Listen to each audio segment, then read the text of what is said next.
মাস পরে আন্তর্জাতিক মহাকাশ স্টেশন থেকে পৃথিবীর উদ্দেশ্যে রওনা দিলেন সুনিতা উইলিয়ামস এবং তাঁর সঙ্গী নভশ্চর বুচ উইলমোর। আমেরিকার মহাকাশ গবেষণা সংস্থা নাসার দেওয়া তথ্য অনুযায়ী ভারতীয় সময় সকাল 10:35 আন্তর্জাতিক মহাকাশ স্টেশন ছেড়ে পৃথিবীর উদ্দেশ্যে রওনা দেয় স্পেস এক্সের ড্রাগন যান।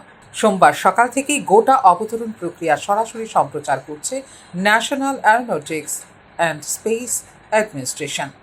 আমেরিকার স্থানীয় সময় অনুযায়ী মঙ্গলবার বিকেল 5:57 ফ্লোরিডার উপকূলে নামতে পারেন সুনিতা সহ 4 মহাকাশচারী।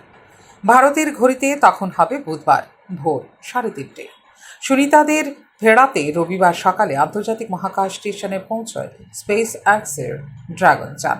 তাতে ছিলেন নাসার অ্যান ম্যাকলেন, নিকোল আয়ার্স, জাপানের মহাকাশ গবেষণা সংস্থা জাক্সার প্রতিনিধি টাকুয়া ওনিসি এবং রাশিয়ার মহাকাশ গবেষণা সংস্থা রস কসমসের প্রতিনিধি কিরিল পেসকভ।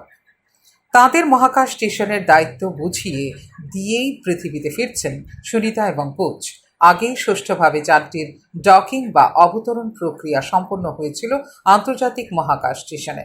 মঙ্গলবার ভারতীয় সময় সকাল 10:35 নাগাদ শেষ হয় আনডকিং প্রক্রিয়া, অর্থাৎ সুনিতাদের নিয়ে আইএসএস থেকে বিচ্ছিন্ন হয় মহাকাশ যানটি।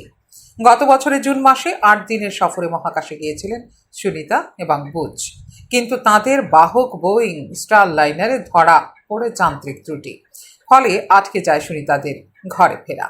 তারপর থেকে বারবার তাঁদের ফেরানোর চেষ্টা করা হয়েছে, কিন্তু নিরাপত্তাজনিত কারণে তা পিছিয়ে গিয়েছে প্রত্যেকবার। 8 দিনের সফর দীর্ঘায়িত হয়েছে 9 মাসে।